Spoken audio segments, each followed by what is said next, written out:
c'était le dernier tabou.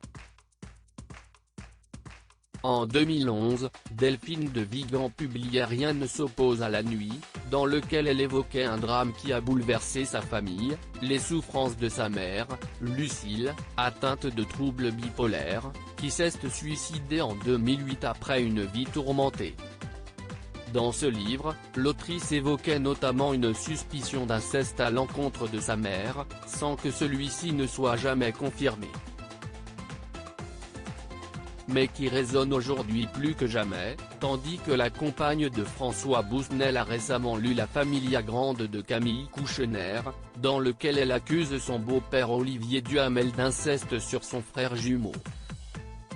J'ai été bouleversée, lance Delphine de Vigan en évoquant le livre dans les colonnes de Elle, expliquant comment la fille de Bernard Kouchner montre très bien comment la fabrique du silence détruit une victime en particulier, mais aussi toute une famille. Quand il est sorti, je me suis dit, quel dommage que ma mère n'ait pas vécu cela.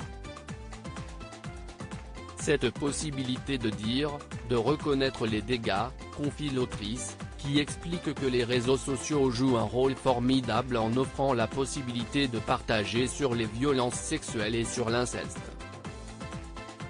Delphine de Vigan a compris qu'elle devait écrire ce livre traumatisée par le suicide de sa mère, dont elle avait découvert le corps quelques jours plus tard. La compagne de François Bousnel, qui est pour sa part à l'écran tous les mercredis soirs dans la grande librairie sur France 5, a longtemps refusé de faire de ce deuil éprouvant un roman.